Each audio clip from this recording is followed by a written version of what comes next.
When it comes to growing microgreens, why do you compress the soil when you fill the tray? Why do you stack trays?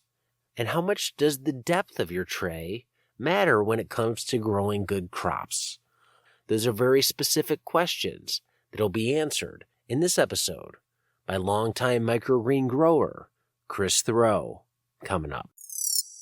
Welcome to the Growing Microgreens podcast. I'm your host, Diego, D-I-E-G-O. This is a show all about how to grow microgreens successfully. In each episode, grower Chris Thoreau will share 10 plus years of microgreen experience, giving insights for people who operate or want to operate a profitable microgreens business. We'll touch on topics such as farming challenges and struggles, sales and marketing, soil and media climate control, sanitization, and a whole lot more. As we go through this series, if you want to learn more from Chris, check out his online course using the link in the description below. Today we're talking the subtleties of microgreens, the nuances of microgreens. We're going to get down into the nitty-gritty and answer some of the questions that I consistently see come in around growing microgreens. My guest today, Chris Thoreau, longtime microgreen grower, will be doing the answering. Chris is an absolute wealth of knowledge when it comes to microgreens, and one thing I love about his approach to growing them and talking about them is it's very scientific and systematic. He really gets down into the nitty-gritty details of why one method works for growing microgreens well and why another method doesn't work as well, and how you can adjust and tweak things to get optimum results. While the topics in here are pretty specific, this episode's dense, and if you grow microgreens for commercial production, I think you'll get a lot out of it. Here it is. Enjoy it. It's Microgreen Q&A with Chris Thoreau. Over the past few months, I've gotten a lot of questions in terms of microgreens, growing them, related to soil, related to harvesting, related to drying the greens themselves. So I wanted to take this episode to really go in depth on some of these things. And I think this will fill in a lot of the gaps that we've covered in past episodes talking about the whole process of growing microgreens. And obviously, if people want to learn more, they can check out the online course. Starting with the soil, there's a lot of questions that I see around soil, from what type of tray, how deep should it be in the tray, should you compress it when it goes into the tray, and when you stack the trays, what's happening there and why are you even doing it? So let's start at the beginning. How do you think about soil depth and different depths of trays when it comes to growing microgreens? Yeah, so this is a great place to start. So I did a lot of, going back, 10 years when I was developing the system, that was one of my number one questions, is how deep should the soil be in the tray? And I was kind of weighing off about 3 different things to consider. So number one is, the bigger your tray, the more soil it's going to take. So that's going to increase the cost. The tray size, the dimensions stay the same, but the amount of soil you use is more. So the follow-up question to that is, well, with more soil, do you get a higher yield? And in fact, you do get a higher yield. And the higher yield probably is valued more than the extra soil you put in. So it's still a net gain. And then the third thing that you consider is, the more soil you have, the more water that crop can hold. There's more space to store water. So you've got an advantage in having, say, a 2.5 or 2 1/4 inch tray over a 1 1/4 inch tray. Now, that said, the volume thing kept coming up in my mind about how much soil I use in that. And there's a couple reasons for that. So one is, I was operating, the Food Peddlers was operating on an urban site. And that meant there was less room for storing the soil and for the spent soil after the trays had been grown and needed to be composted. And so while having more soil in the trays potentially increases the yield per unit area and probably reduces the risk of drought or any water problems, the overriding factor for us was that we only had so much room for storing soil, for bringing in soil, because keeping in mind when you buy soil, you're not just buying the soil, but you're paying for the shipping, which would mean we'd be getting it shipped in more, and that would be a bigger cost. But yeah, space was a very big issue. So we take a hit on the yield theoretically, but we get we're spending less money on soil that way. And now I'm going to make a quick comment on yield here. This question comes up a lot in consults, in just random email questions, and I see it on forums a lot. And the question is, what yield can you expect from X, Y, or Z crop? And one of the things you need to think about with yield in any crop is the balance or the quality of the crop relative to the yield. So what I mean by that is I've produced trays of sunflower that produce 1.2, even up to like 1.5 kilograms of sunflowers from a 10 by 20 tray. The yield is huge, but it's not a very good product. I find that there's a range of between sort of 600 and 800 grams per tray of sunflower, where the product is the nicest. The firmness and texture is the nicest. The flavor is the nicest. The stem length, the leaf size ratio is the nicest. And so anything bigger than that is a higher yield, so theoretically a higher return, but a lower quality product. So going back to the idea of a deeper tray giving you more yield, because I actually don't need more yield to get the product I want, that deeper tray doesn't give me an advantage, and so spending that extra money on the soil doesn't make sense. That said, another way to look at it is, what is the end market for your product? Now, if I was actually juicing or turning those microgreens into smoothies, then that is exactly how I would grow them. I would absolutely want as much yield from a tray. Water content would be fine, whether it's sunflower or peas or another crop that you might juice or put into a smoothie. Then I would push that limit more. You don't have to worry about the same things that you have to worry about when it's a fresh eating crop. So those are things that'll come into play, going back to the original question about choosing soil depth. So do you have lots of space for storing soil and a good use afterwards? And if you do, that's great, because as we've talked about before, if you're using soil in your microgreens mix, and then when the microgreens are harvested, you can use that soil elsewhere on a farm, then it's a flow through resource like that. And you do get that higher yield from the same amount of space. And your maintenance of that crop is probably going to be that much easier, because your watering is going to be easier. You could probably water less frequently because the soil itself can hold more water. So there's a number of things that need to be considered for your unique situation to determine whether you want that larger amount of soil in a deeper tray or in a less amount of soil in a shallower tray.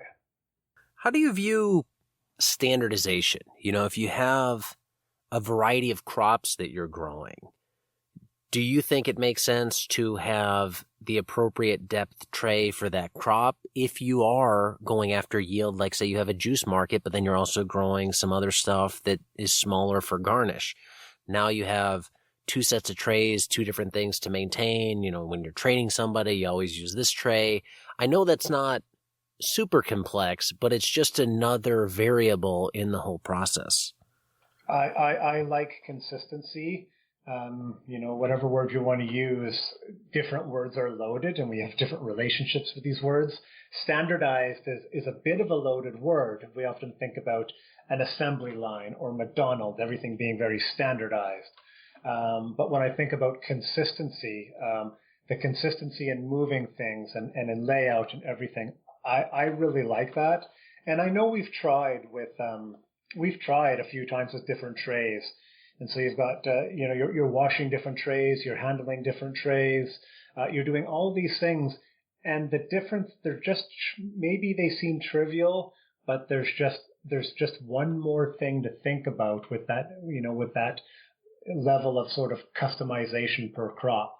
And so, as we've talked about before, like, I'm looking for very specific things for crops, and one of them is like an 8 to 10 day turnaround cycle. And another thing I'm looking for is, do these crops grow in this type of soil, in this depth of soil? So I look for consistency there, and that's a weakness. There are certain crops that don't work in those systems, and we don't grow those crops. But that's just the price you pay. No system is going to be able to cover all the bases. Do you think for somebody new who's starting out, really look at the two common depth trays out there and trial them both with all the crops you're going to grow and just see what you think is going to work better in your system for the finished product that you're growing before you commit to say, I want a shallower tray or I want a deeper tray? Yeah, I'd say, buy 100 of each. You're going to get your best price that way by buying them in the case. Do a bunch of trials, make sure you make good notes and record things well. And worst case scenario, whichever tray you don't choose, you can use for another purpose. You can sell them on. In the end, if you continue to grow, that's going to be a small investment. So I do, once again, do the work to find out what works for you, for your system, for your personality type.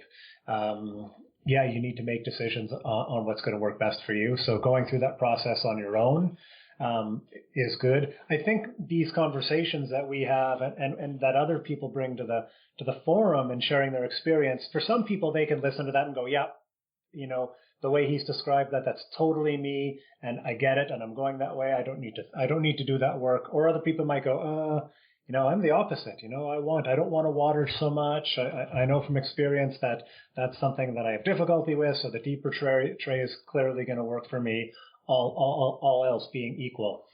So I think, if you feel the need that even after getting some of that input, you need to go through the process, you should do that. Definitely. When you think about yield increase going from a shallow tray to a deeper tray, let's say on a shallow tray, you get a yield of 1 unit. Going to a deeper tray, where do you think that yield increases to? Obviously, there's a lot of variability here, but if you had to, guess, going from that shallower tray to the one which is almost twice as deep, you're not getting 2x the yield.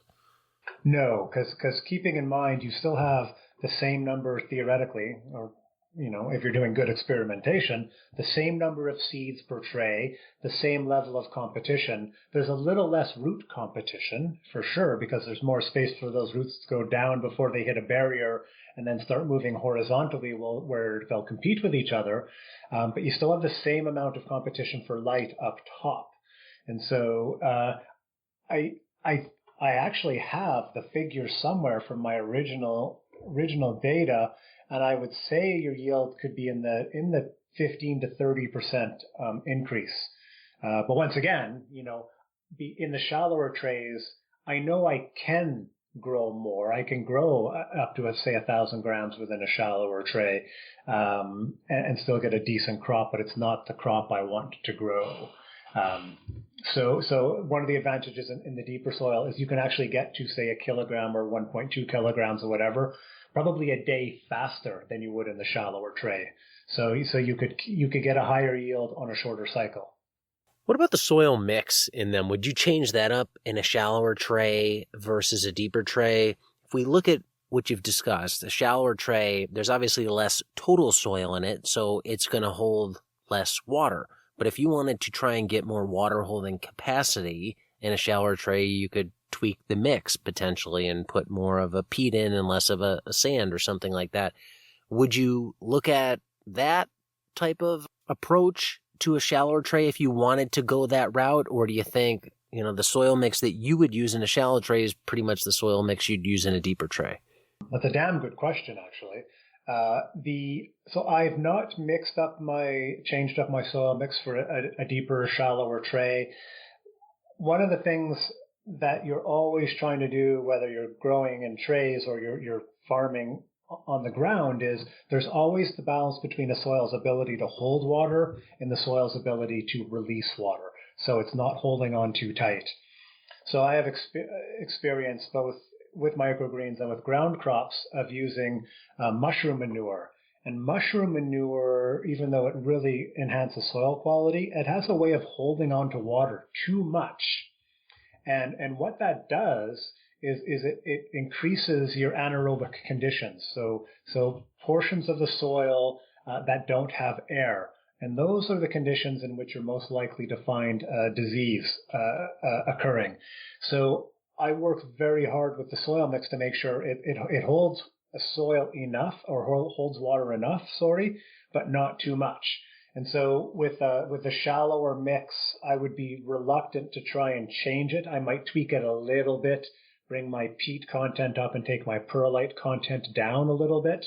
But in general, changing that too much risks holding water too well and then potentially drowning the plants. One of the other questions that comes up a lot related to this, once people identify the tray depth they're going to use, once people come to a soil mix, is when you put the soil into the tray, what do you do with it after you put it in? Do you compress the soil? Do you compress it to a certain degree? Do you not compress it? What's your thought on that, and how would you start thinking about that? Yeah, so I went through a real evolution with this process. So one of the rules when we look at, once again, ground crops is we talk a lot about avoiding soil compaction. You don't want to put pressure on the soil because what it does is it closes up the pore space, which is the space in between the soil particles. And that's not only where the water sits and where the soil holds the water, but it's also where the gases sit. And so you need gas exchange in the root zone just as much as you need it in the atmosphere for healthy plant growth. So it's counterintuitive for many people to compress the soil. However, if you're looking at the type of mix that we're often talking about, which is sort of a peat perlite with a bit of compost mix, those are very, very loose mixes with long fibrous types of particles, we'll call them. And so they kind of need a bit of compression in order for them to sort of fit together nicely or for it to be nice and snug. And so when you're preparing your soil to put in the trays, there's a couple things you need to do. And one of them is you have to make sure there's some moisture in the soil. And you'll find this out very quickly. If you've got a really dry soil and it's got a high peat content and you're trying to put it into a tray, you can't do it. It's just too loose. And another thing that happens is the dust. It gets up in your eyes and you're breathing it in. And so very quickly you kind of naturally like, okay, well, let's get a bit of water on here to calm that dust down. Just like you might do with a gravel road in a very hot climate in the middle of the summer. And so that's the first thing you do. And so when you do that, this is actually an important part of the process, is adding enough water that the soil is damp and it's held together, but it's not going to get sticky, because if you add too much water and you compress it in, it's actually going to compress too much.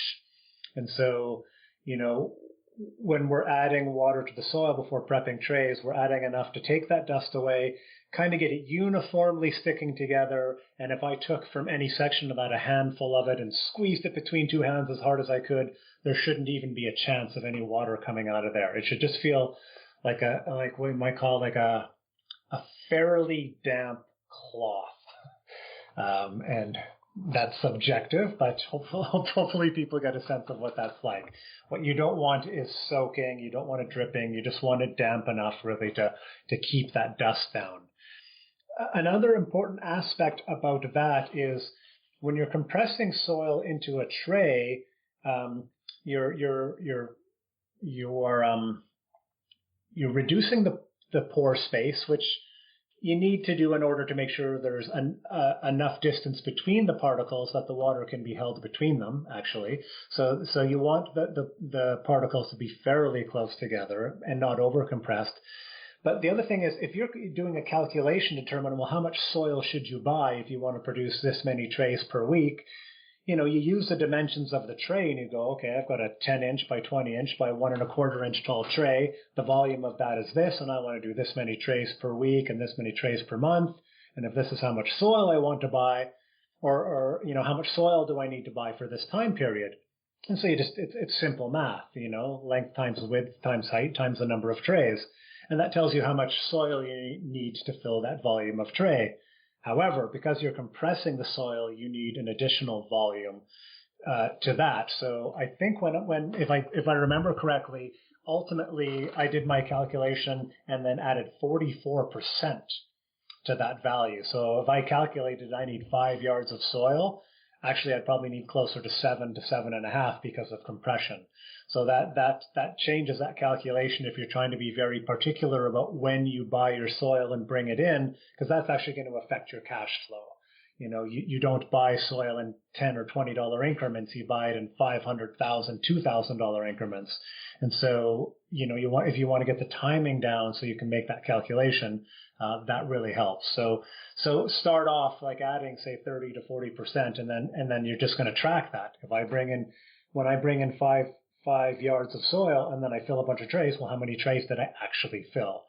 So you do a calculation one way, and then once you've used up that 5 yards, you calculate back and go, did that 5 yards of soil fill the 1,400 trays like I thought? You look at your numbers and go, oh, actually it filled 1,200 or 1,700, and then you adjust your calculation based on that. And that's going to change with different mixes, different content, things like that. What about with seed application?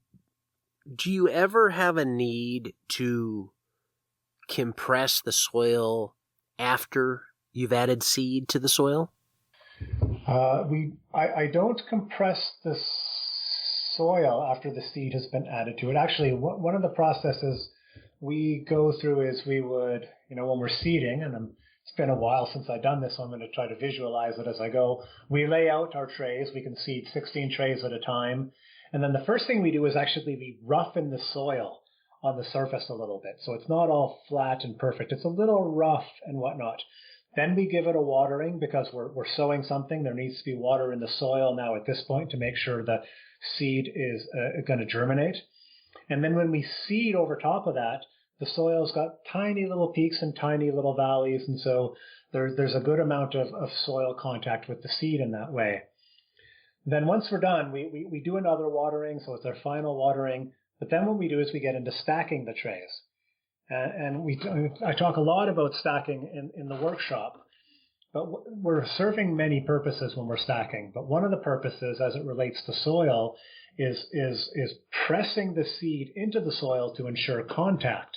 So we're not so much compressing the soil as we are making sure there's good contact between the seed and the soil surface. And so we're using pressure to do that. And that's one of the reasons we're stacking trays during the germination process, is to keep that contact really, really strong. And anecdotally, I've seen it dozens of times, and other people will have experienced it as well.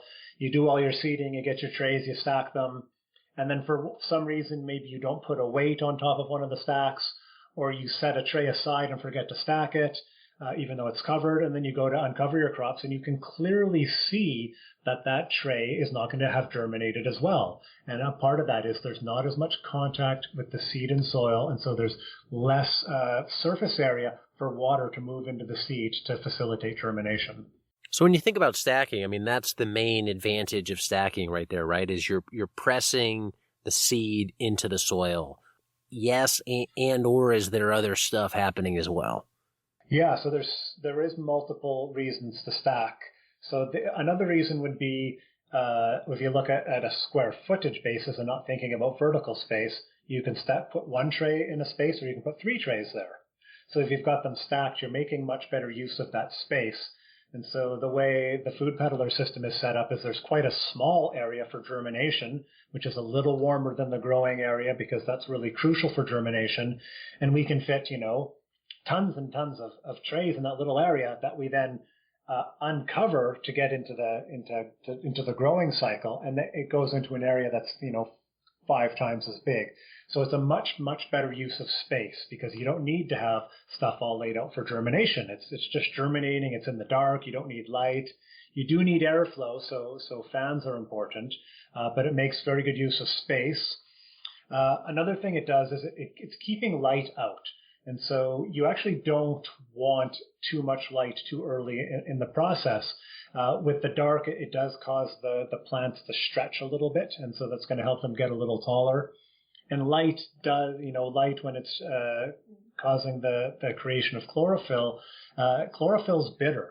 And so the ideal grow cycle is with really fast cycle crops is they're just really finishing greening up on the day or the day before you harvest.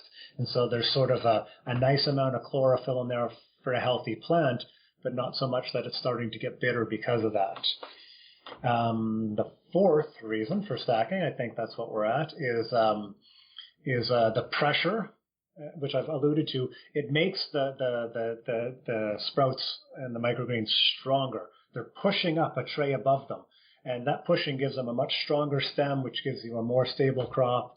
I think it gives you a firmer texture. And I actually think it causes them to store a lot better because of that. And then I guess number 5 would be, when you do your germination process, there's no watering. If you're growing carrots outside, you've got to keep them watered and moist for, 2 to 3 weeks to get them to germinate.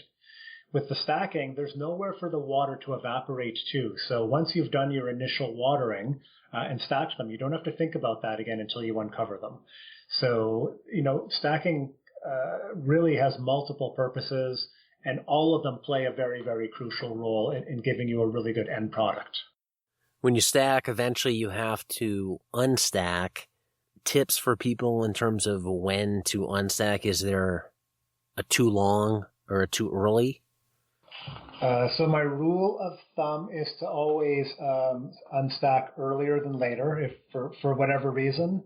It's like, oh, these are almost, because it happens, it's like these are almost ready to unstack, but I know I'm not going to be back here till tomorrow evening, and at that point they're going to be too far gone, so I'm going to uncover them early. That's my rule of thumb. It's a little different for each crop. But if I was to say I'm looking for indicators, it varies per crop. But as when you've stacked your trays, when they're just seeded trays and you've just stacked them, they're all perfectly aligned. Everything they're horizontally, they're parallel. And as the seeds start to push it up, they remain parallel until you start to see one tipping a little to the left and a little tipping to the right. That tipping and the lack of parallel layout for the trays, that's an indicator actually. So if I come in and I see trays at a real sharp angle or anything like that, it's like, okay, those seeds are pushing, they're screaming to get out of there, right? And at that point it's way too much. And I've got some pictures in the workshop that give you examples of this. At the same time, if you're looking at it and you're asking yourself, are those germinated enough? Are those far enough? And then they're not far enough. When they're germinated and they're pushing up the trays, you can see some of the stem, you can see some of the cotyledons, you can see them under there. So you're looking for things like that. Probably the rule of thumb might be once they're up an inch to an inch and a half, that's a pretty good point to uncover them. Once you're in a routine, it should almost be, and this is how it is at the Food Peddlers, like you uncover Monday morning and Thursday morning or whatever the cycle is. And it's just, the system is just designed so they're at the perfect height at that time, which is more a matter of when you seed it and what the temperature is for that cycle. So sometimes you come in on your unstacking morning for that shift and you're like, oh, these guys aren't quite as tall as I'd like them to be. That means the temperature's been too low. Or if they're much taller than you thought, it means the temperature is higher than you anticipated. So different times of the year, it can be hard to regulate that because, you get a lot of fluctuation within a week. You get a power outage, something happens, or it's just so cold that, your growing system can't keep up with the heating. There's all these different factors. So when you're doing, say, 2 harvests and 2 sowings a week, you get to know those patterns pretty quick. I can walk into the greenhouse, look at the germinating trays and tell you right away, oh, they're perfectly on course, they're a little bit behind, they're a little bit ahead. It's just automatic now. And a lot of it is actually just the parallel nature of the trays and the height that they've risen. If you think about everything we've covered at this point, are there areas in here that you think people tend to mess up based upon just growers you've talked to in the past, consults that you've done? Is there stuff people are missing? I think the thing that probably happens the most, has happened to me many times, even though I know not to do it, is when a crop is behind, we tend to want to give it more water. And we know that water is part of the process of photosynthesis, and water is important for plants, but equally too much water drowns plants. And so I caution against overwatering or using water as a means of speeding up growth. It never, ever does that. You always just need the right amount of water. Your general strategy for speeding up growth is going to be increasing your temperature. I think watering is the biggest thing that tricks people. And it's like anything else. Consider it almost like muscle memory when you're learning an instrument or a sport or some sort of technique. It just comes over time of doing it again and again and again. You have a sense of how much water something needs and how you're going to get it to the crop. Watering is probably the biggest challenge people have. So another one that's coming to mind now is seeding rates. Is at what rate do you seed different crops? And there's a huge variation between, basil to radish to sunflower to pea in terms of what you use. I tend to give my seeding rates in volume because it's really easy to just take a scoop of seed and put it on a tray. It's very quick. Whereas using weight means you have to take a scoop of seed, you need to check its weight, you need to adjust the weight. It's really easy to adjust volume, much more so than it is to adjust weight. So I use volume as my main means of communicating sowing rates. The rule would be as you increase the number of seeds on the soil surface, your yield is going to go up. And it's going to go up and up and up and up until a point where the yield, and especially the yield per seed sowed, is going to start to go down because there's too much competition between the seeds that are on the soil surface, and so things don't grow very well. And so you can use an example like, say you put 2 seeds on a soil surface, and then on one tray, and then another tray you have 10 cups, and it's 4 inches thick of seed. You can kind of tell by using extremes how that plays out in different ways. And so if you narrow those windows and go, okay, well, now I'm going to go like a cup of seed to a cup and a quarter to a cup and a half to a cup and 3/4, and see what I get from those. So 2 things I'm looking for there are, what is my yield per tray, which means my yield per unit area, and what is my seed to microgreens ratio, which means for every gram of seed I'm sowing, how many grams of microgreens am I getting?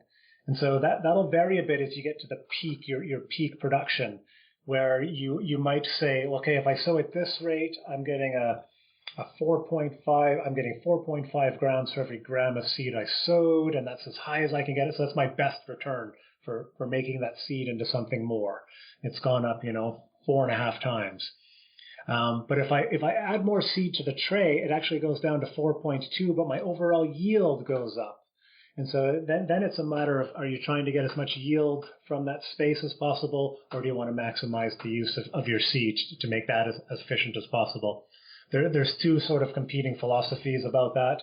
At a certain point, I stopped taking measurements of those things, and I never tweak things by like half a cup or a quarter a cup or anything, because when you start sowing hundreds of trays at a time, you're always sowing about, a cup and a half, and there's going to be a little bit of variation, and so you start to get a sense of the visual layout of the seeds on a tray. You just look at a tray and you go, like, that's overseeded or that's underseeded, and you shift things around.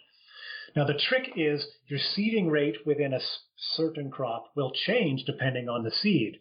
So people will say, well, you do 400 milliliters for sunflower. Well, I've had a range from sort of 350 to 500 milliliters for sunflower depending on the seed, which would depend how vigorous it is, what the germination rate is, how big the cotyledons are, the leaves are, because that's going to vary. So you have to know for each lot of seed that you bring in what your seeding rate is going to be. So you'll have a range for crops, sunflowers, and sort of the 350 to 450 milliliter range. But it's going to vary. So anytime you bring in a new lot of seed, if there's very, very big differences from that seed, you need to redo that calculation and make sure you've got it right for that. So it will vary between lots of seed. So keep that in mind, and don't just go like, oh, I'm sowing the proper amount. I don't know why this new seed isn't doing very well, because that seeding rate doesn't work for that particular seed.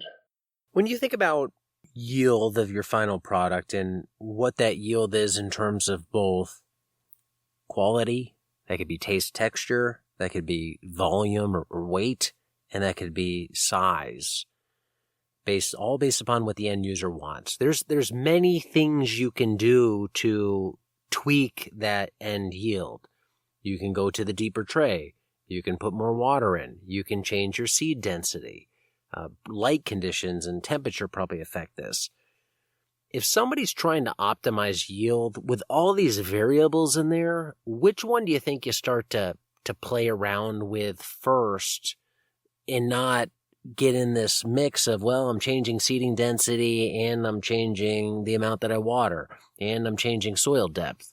Well, you're probably going to do a lot of those things. The thing you're not going to change is your soil depth. Once you've made that decision, unless you're willing, probably right now the food peddlers have 4,000 1.25 inch trays. We don't need to replace all those to go to a deeper tray, but it's a big investment to switch trays. There's a bunch of stuff that happens. So that's a decision. It's like, this is the tray we use. This is the system we use. That's going to stay the same. But watering is something I change all the time. In the summer, in order to keep the crops smaller, we starve the crops of water for a day or a half a day. And so they wilt, and then we water them back. So that slows their process down. In the summer, we reduce our seeding rate a little bit to have a little bit more space between the plants to have better airflow, because the disease risk goes up. And because the plants are a little bigger, the yield ends up being about the same for a smaller amount of seed. So we're getting a better seed to microgreen ratio in that case. So unfortunately, you're often looking at a number of those factors. But watering is more of a way to reduce your yield than to increase it. And seeding rate is a way of keeping your yield consistent while using less seed as your temperature changes. Another sort of approach might be, say your market is predominantly like very big, tall sprouts for juicing and big salads or something like that. There's also customers who want like a really, really small, like a 2-inch stem with almost a 1-inch wide leaf. So your stem to leaf ratio is very different than if it's a big, long stem with a small leaf. And so what you can do then is you can still grow all your crops primarily really big, but you can cut the sprout a lot smaller. So you end up with a lot of wasted stem, which I have yet to come up with a very good use for, but that's going to go into your compost mix and hopefully end up somewhere else as high quality organic matter. In those cases, because you're going to get a lower yield per tray because you're harvesting less matter, you're going to put your price up for that. So I always talk about, keeping up your price per tray, whether that tray is, yielding, 1.5 kilograms or 400 grams, you still want the value of that tray to be the same, no matter what the crops are. I'm not sure if I answered your question there. No, I think it's good. It's one of these things, from talking to you a whole bunch over the last few years and just knowing how you approach things, people are going to have to go at this as a process. Like, you kind of have some ideas where to start. This show, your workshop, talking to other growers will give you a base point. But there's many variables that are more or less kind of universal, like tray depth. But there's a lot of things like the conditions that you're growing in, the temperature, the light, the humidity in there that are going to vary site by site. So I think anybody getting into this is really going to have to start with kind of this common knowledge, grow a bunch of stuff, trial a bunch of stuff, and probably spend that first year just testing to get to where they think they're at an optimum for each of their products based upon what the customer wants. So how quickly you get to that point is going to depend on how much work you put into it. I certainly didn't get there in a year, but when I started, there were a lot less resources. There were a few things out there on the web, but in the past 10 years, the amount of microgreens growing information that has come alive on the web is a lot. And I, over the years started going, I want to grow basil. I'm going to see what other people are doing. I want to grow cilantro. I want to see what other people are doing. Whereas, 10 years ago, I couldn't find any information on crops like that. So your rate of learning is going to depend on the rate of effort you put into that. even if I think this is maybe getting to maybe a little philosophical, but I think it's important to accept that you're going to have to go through a process to learn. I think partially our generation and definitely some of the following generations, we like things handed to us kind of ready to go, and easy to figure out. But the reality is with certain things, no matter how ready it comes to you, you still need to learn through experience about what that process looks like, and especially what happens when something in that process goes wrong, and especially if you can identify what went wrong. We've had situations where the crops just weren't growing and we're like, what's going on here? And other times where we know what's going on, it's too hot or it's too cold, but how do we deal with it? So part of it is that. And even if you have a turnkey operation, those things, even if you've read it and been instructed in something, you're often taking in so much information that when it comes time to use certain types of information, you forget that you've learned it or you've forgotten it or whatever it is. So I think it's important to be prepared for that process and accept that. So that makes it easier that I'm going to have to learn. There's going to be some growing pains. But because I'm making an effort and because I have instruction and I've done this workshop and I've done these consults, my growing pains are way less than they could be. And in the end, the emotional stress and the financial stress you're going to experience is going to be way, way lower. Anything you do, there's going to be a process. You're not going to have it all handed to you. You're going to have to figure it out. And even if you think you're starting with all the answers, you're going to start and very quickly realize that you have none of the answers and you're going to have to come to them.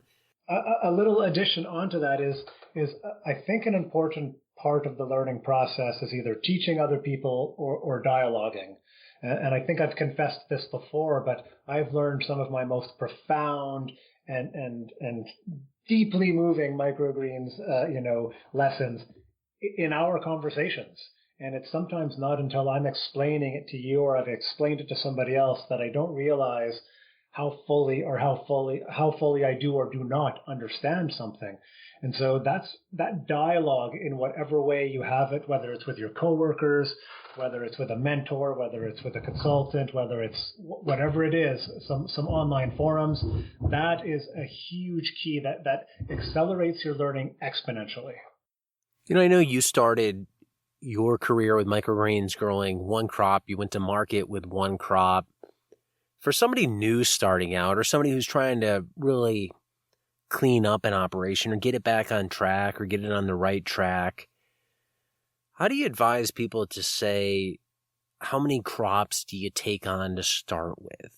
I'm somebody, when I look at this from the outside, I think, okay, if I'm going to grow one crop, sunflower, I can spend all my time growing sunflower, analyzing the nuances of it, getting it perfect. And then once I have that figured out, I add on a new one. And we've done an episode on this in the past, where if you're starting with 10, now you got to pay attention to 10 different crops and know all the little intricacies of them.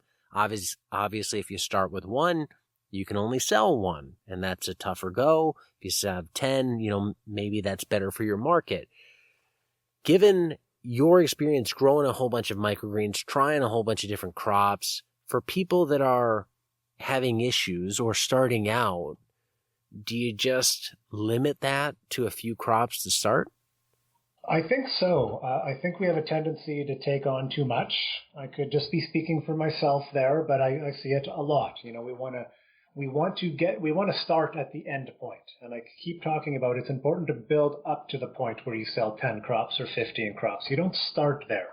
You don't start with super duper water catchment systems and solar panels on the roof and geothermal heat. You get there, right? And so same thing with choosing crops. I think the reason I got away with growing, so the first year I grew sunflower, I was also growing vegetables. And so I could grow sunflower as a way of adding another product. It was simply another product I brought to market. And so there wasn't a lot resting on that. But the second year I started growing them just as a microgreen on itself, that I literally went to market with one product.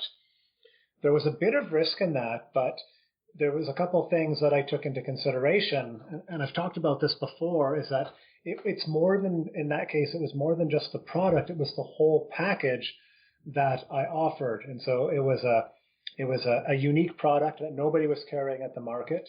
It was grown in an urban environment. It was grown organically. The quality was unsurpassed. It was very, very good quality.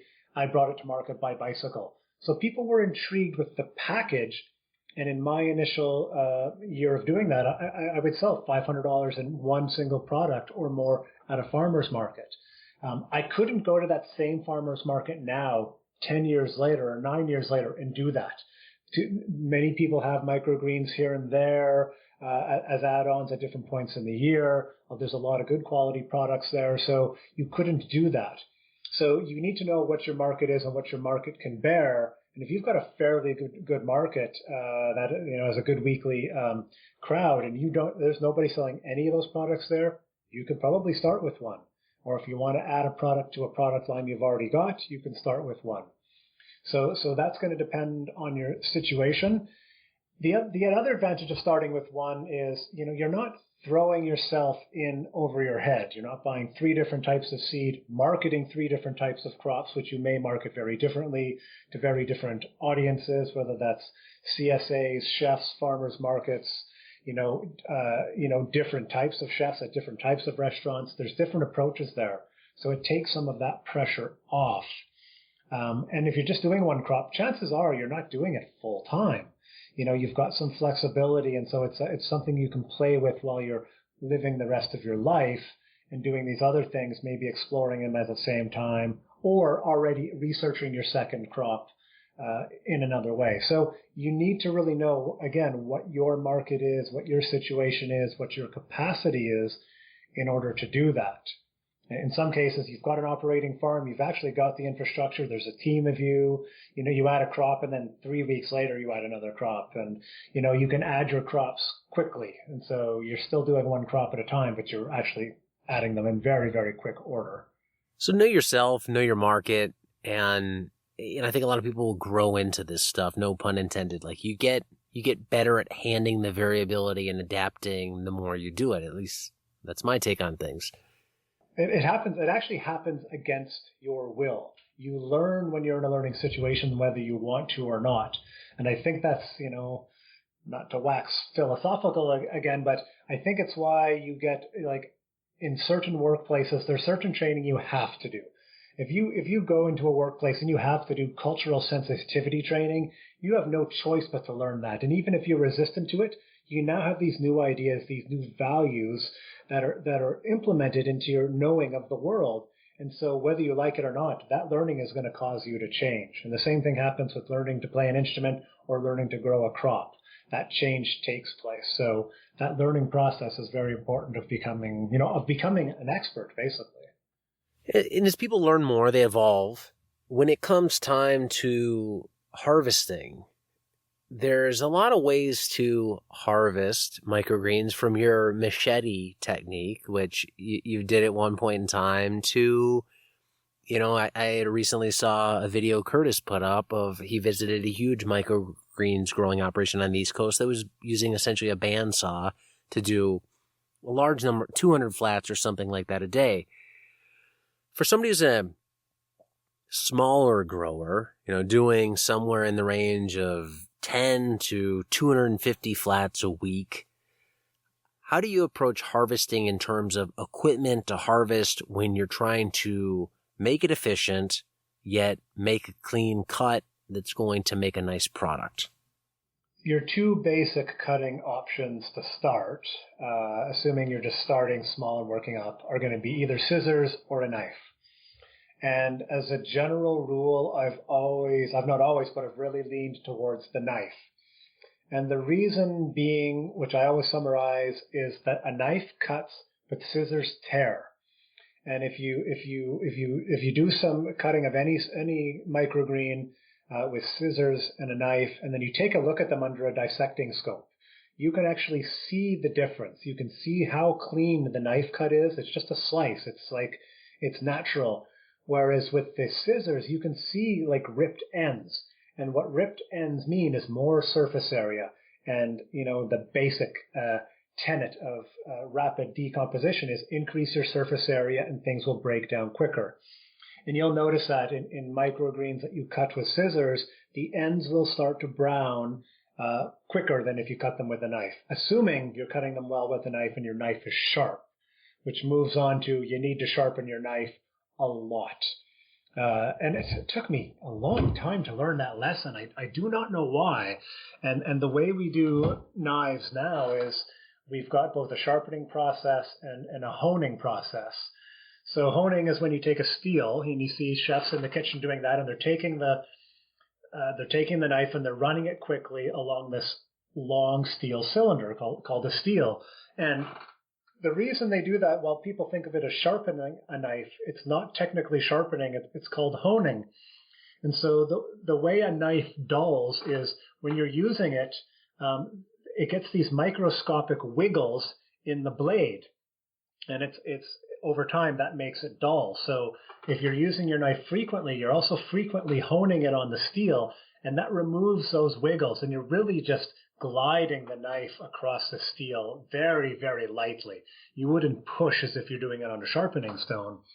And so the process we do at the food peddlers now is, every 3 or 4 trays, you take the knife and you go to the steel and you hone it, and then you go cut a few more trays. You go to the steel and you hone it. You go to the trays. And we got to a point where we just realized, we go through knives really quickly, and then we just realized, well, that's it. We're cutting a lot. Of course, we're going through knives quickly. If you're a trail runner, you go through shoes quickly. If you're a swimmer, you go through bathing suits quickly. Things wear down more. So there's the choosing your equipment, and then there's the maintenance of your equipment, and there's a time factor in that. And so we would look at, if we're looking at cutting trays, one of the things we're going to say is, well, we want a good uniform cut, we want it to be consistent, and we want it to be quick. And so we record, how long does it take me to cut 10 trays? And then it gives you that number. It took me 3 minutes, and so it's whatever, I'm not going to do the math, 18 seconds per tray or whatever. And so another way to look at it is, so let's say you're going to shift from a knife or scissors up to a more automated process. And we've talked about this lots over the years at the food peddlers. And there's some fairly big units you can buy for very high volume, which is beyond our capacity. And then there's modifications. And one of the modifications is to use the greens harvester. So you mount it, and it's a reciprocating blade. So you mount it, and then you push the tray through it, and it cuts the tray very, very quickly. But there's steps in that process that you don't have when you're doing trays by knife. Like when you're doing it by knife, you grab the tray, put it, and you cut it. With the greens harvester, you're going to get the tray, you're going to position, you're going to push it through, you're going to pull it through the other side. So there's still some steps to it that take time, even though the actual cutting part is going to be less. The other thing is, so that blade on your harvester, your greens harvester, it also needs to be sharpened, and that's going to take longer than honing your knife.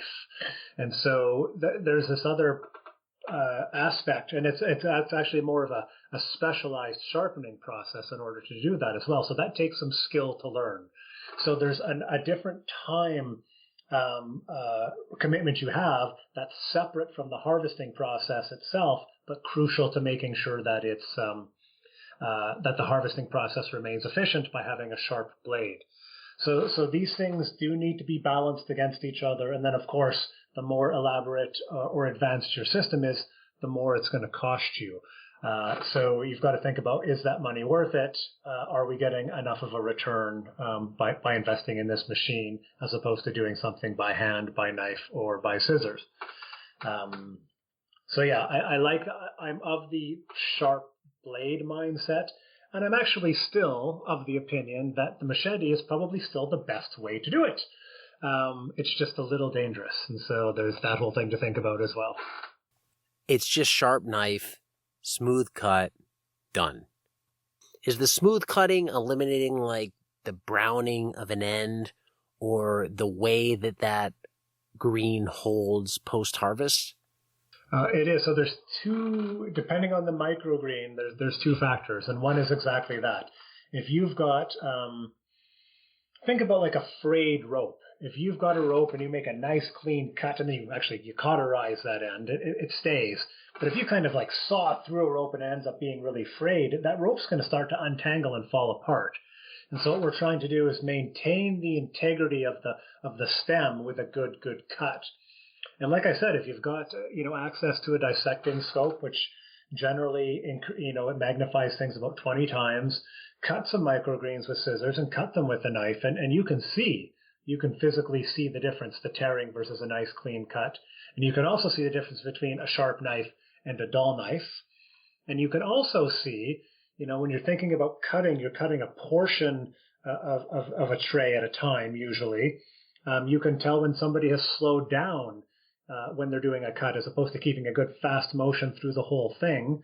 They've slowed down a bit, and you can see tearing near the end of a bunch of microgreens where there's been some tearing as opposed to cutting. So there are indicators there.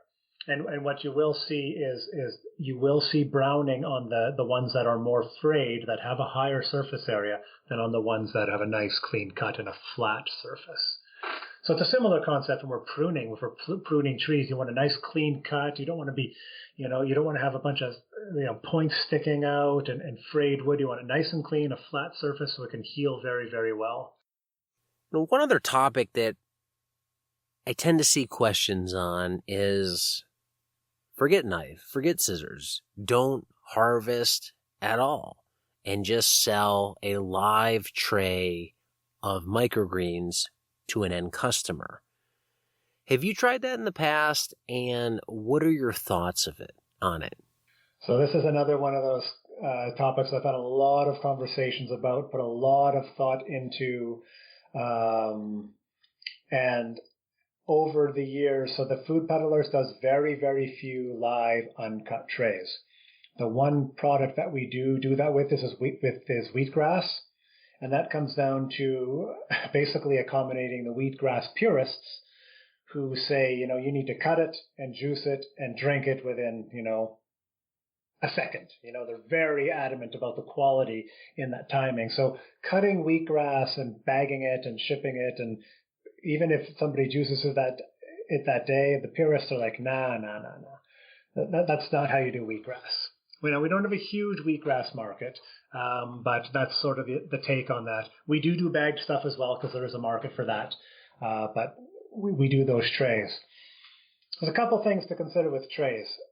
If you think about how much space a tray of sunflower takes that has 1.5 pounds of sunflowers on it relative to that 1.5 pound bag, it's really, really easy. It's much easier to carry that 1.5 pound bag and multiples of that 1.5 pound bag. You put them in a cooler, you can carry, a couple $100 worth quite easily, no problem. Carrying a couple $100 worth of trays is going to take up a lot of space. So you need a very, very good method to transport them that maintains the sanitary integrity of the product, which means you can't just throw them, in the back seat of your car or in your trunk. It needs to be shipped as if it's a living thing that people are going to eat. You wouldn't throw heads of lettuce in like that. You wouldn't do that with other crops. So you can't do that with living stuff either. Actually, one of the distributors that we sell wheatgrass to, we actually have to take the wheatgrass to them in a box. So it actually has to come in a box so it's protected and it can be stacked. So that's a requirement in that case. Another thing, and the other thing, obviously, as we've talked about, is the Food Peddlers do deliveries by bike. And so delivering trays by bike, there's only so many you can carry, and lots of opportunity for contamination when you're riding this stuff, even if they're protected in some way through city streets. So the other thing is, there's a bit of a trick in, so when do you take that tray to your customer, and how well is your customer going to be able to maintain that tray's quality while it's in their possession? So there are some cases where we take fresh wheatgrass at its prime to a juice bar, and they take it and they put it in their fridge. And so it's actually just stops. It's like a cold spell. It stops growing. It maintains its quality pretty well. Doesn't need a lot of watering. Just a little bit of maintenance works fine. If you're a chef, though, you might want some live trays for your kitchen. And so you might have it out so you can snip from it as you need it. So kitchens are mostly very dark. lots of food and stuff around and lots of ways for stuff to get contaminated. It's really difficult to maintain the quality of that tray in the restaurant, unless they're set up very specifically for it. And so chefs really like that idea of super, super fresh, but it actually doesn't stay very super fresh for very long because the lack of light causes crops to go yellow very, very quickly. They start reaching for the light, so they topple over. So you can deliver a tray that looks perfect, and within a day and a half, it starts to look sick. And so the chef is losing the advantage of having that live uncut tray unless they've got a really, really good system in place for maintaining it. So an ideal system might be you've got some climate control, you've got an area in your kitchen or in your restaurant where you can put the tray, it's got some lights specifically for it. But then the trick is, we grow trays on very quick cycles, and we cut them at the optimum time. And, Thursday, that tray might be too immature to cut. Friday might be perfect. And then Saturday, it might be overgrown. And so at what point do you take that tray to your restaurant to use it? My intuition would be to take it the day before, but then they actually can't use it till the next day, or they could, but they're gonna lose yield because they're harvesting it when it's not at its maximum or optimum height. The other thing is, you're growing in soil, assuming you're growing in soil, and you're taking soil into a kitchen. And soils and kitchens, they just don't mix. So, I get this question a lot. People really want to go towards the live uncut trays. Part of it is, I think a freshness, a living foods aspect. But I think the other one is, which I will strategically or maybe not strategically call lazy. If you don't have to do the cutting and the bagging and the storing and all that stuff, boy, that sure is going to be a lot easier. But the reality is it's not. You're trading one set of challenges or one set of steps, processes for another. And your market for live uncut trays is probably very, very small relative to stuff that's cut. Chefs know, good chefs will know that, something that's cut and fresh and stored well, it's going to keep. I can cut pea shoots and they can store in my fridge for 2 weeks and be in almost the exact same condition after 2 weeks as if they're stored properly. So the quality of product is actually better in many cases is cut. And if you're doing regular production twice a week or even once a week, you're always replenishing a chef's stock. So they don't have to worry about their packaged stuff, going off because they're only delivering once a month or something. You're always giving them fresh product. So it comes up again and again. I can't see a model where live uncut trays is superior to cut microgreens. Outside of wheatgrass, have you ever had a chef or a customer of size request live uncut trays? Yeah, and we actually get them all the time. We take wheatgrass trays to market, and often we take other trays to market, partially for display, but then people are like, can I buy a tray? And we sell it. Some people request trays, so we grow it for them specifically, and that's on and off. And often it's the same customer. They need them for events or they just like it. And then we get customers who want the trays, like we've grown sunflower wheatgrass in pots. And so they can be used for eating or juicing, but they're creating a display as well for an event or for a wedding or something like that. So there are different, they do pop up once in a while. And often what happens, a chef calls and says, I want to do live trays. We have the conversation that I just talked about there. They say, well, I'd still like to try them. And I say, fine. And we do delivery for a few weeks. And they say, after a couple of weeks, can you just cut them and bring them that way? So I think it's good for people to go through a learning process. And sometimes it's like, listen, I'm just going to save you the hassle and save you the money and save you. So it's very contradictory to what we talked about earlier.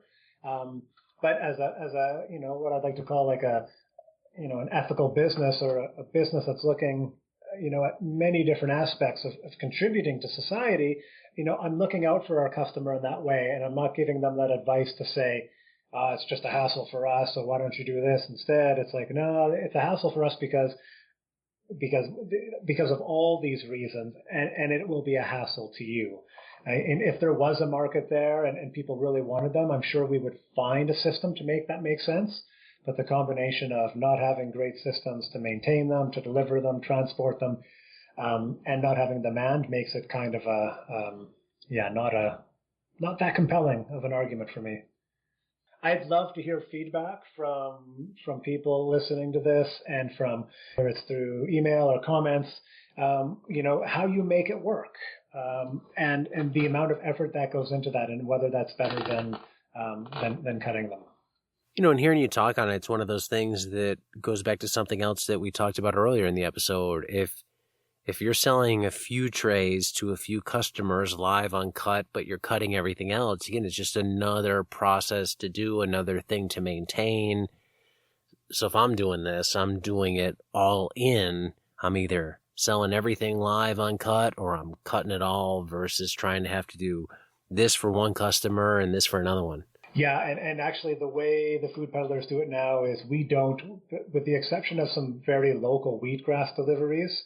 If you want wheatgrass, it's a minimum order of like 10 or 15 trays, depending where you are.